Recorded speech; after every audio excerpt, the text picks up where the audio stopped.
बार बार आप ही आ रहे हैं। आई लव पाकिस्तान, ऐसे स्ट्रेटेजिक खेल मत खेलिए सर। आई लव पाकिस्तान कह रहा है ट्रंप, वहां पाकिस्तान और अमेरिका का इलू इलू चल रहा है, और आप कह रहे हैं अब की बार ट्रंप सरकार।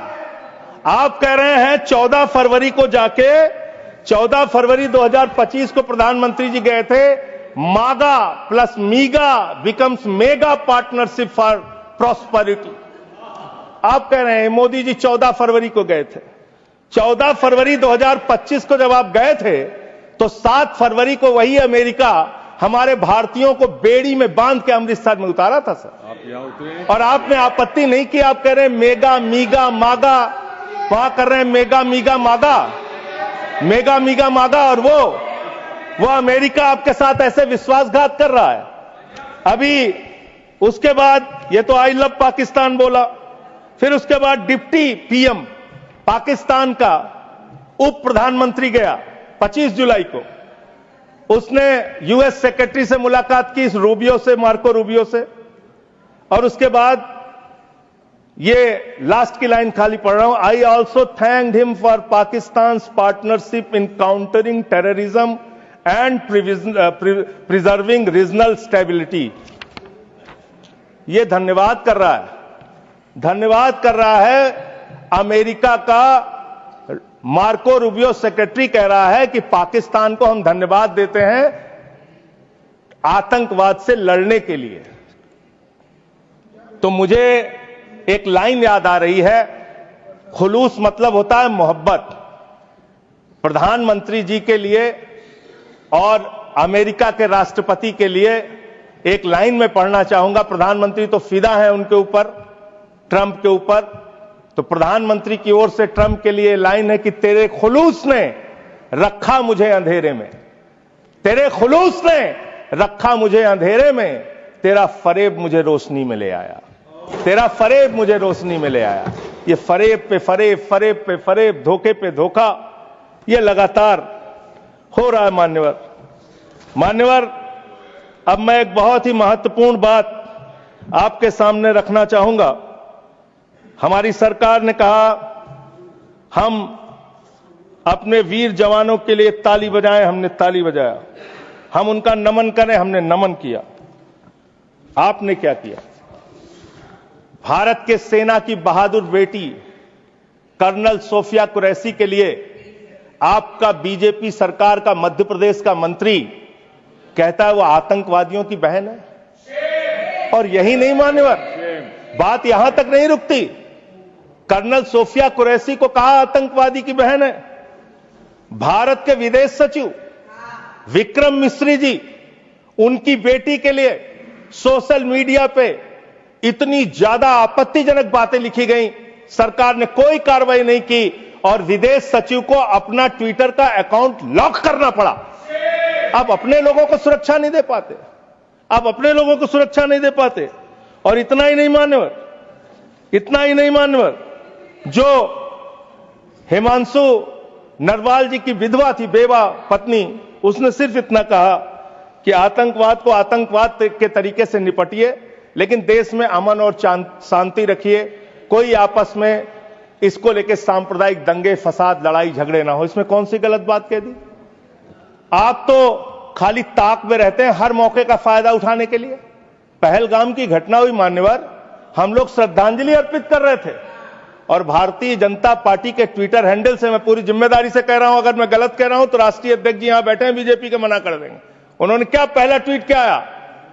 धर्म पूछा जाति नहीं, धर्म पूछा जाति नहीं। और जो कथावाचक मारे जा रहे हैं हमारे उत्तर प्रदेश में, वहां तो जाति पूछ के मार रहे हैं, जाति पूछ के मार रहे हैं, मंदिरों में घुसने नहीं दे रहे हैं, जाति पूछ के मार रहे हैं। ये भी तो हो रहा है इस देश के अंदर। इसलिए आप विषय पर बोलिए। माननीय सदस्य, बोल रहा हूं सर। नहीं, विषय नहीं, ये सर, विषय नहीं है ना, ये विषय है सर, ये विषय नहीं है। नरवाल का विषय। हाँ, आप विषय पर बोलिए। सर विषय यही है। नरवाल और आप एक बात मैं कह सकता हूं सर, विदेश सचिव का नाम नहीं लिखे, मंत्रालय का नाम लिखे। ये काहे के लिए? ये है सर, हम ऑफिसर्स अच्छा चलिए ठीक, जो आपको ठीक लगे सर, जैसे आपने ऑफिसर्स का नाम सर, नहीं ले सकते। नो चलिए सर। नो सर वैसे मैं एक बात कह सकता हूं, और सरकार को इसको ध्यान देना चाहिए सर, मैं बड़ी गंभीरता से इस बात को कह रहा हूं। आप गोदी मीडिया से अपनी चाटुकारिता दिन रात करवाना चाहते हैं, करवाइए, कोई हमें दिक्कत नहीं है, वो लोग करेंगे ही। लेकिन जब युद्ध का समय है, लड़ाई का वक्त है, इतने गंभीर समय में है, ऐसे समय में आप ऐसे समय में झूठी खबरें वहां पे चलवा रहे हैं, झूठी खबरें चलवा रहे हैं। लाहौर में घुस गए, इस्लामाबाद में घुस गए, यहां कराची में कब्जा हो गया, रावलपिंडी में कब्जा हो गया। अरे भाई, ऐसे वक्त में हमारी सेनाएं लड़ रही होती हैं, उनको सही जानकारी सारी चीजों की होती है, परिस्थितियों का। आप उनके जीवन को संकट में डाल रहे हैं। कौन कहां लड़ रहा है, किस पोजीशन पे है, आप दुनिया भर की जो भी मन हो रहा खबरें चलाए जा रहे हैं मीडिया पे, तो इस पर भी रोक लगनी चाहिए। तीसरी बात, यहां पे चाइना की भी बात हुई।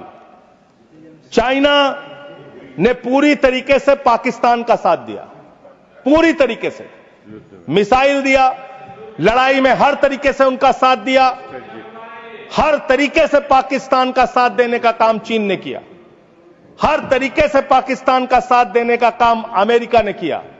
और आप क्या कर रहे हैं चीन के साथ? मैंने कल देखा, मैंने सोचा मान्यवर कि चलिए इसी को देखते हैं।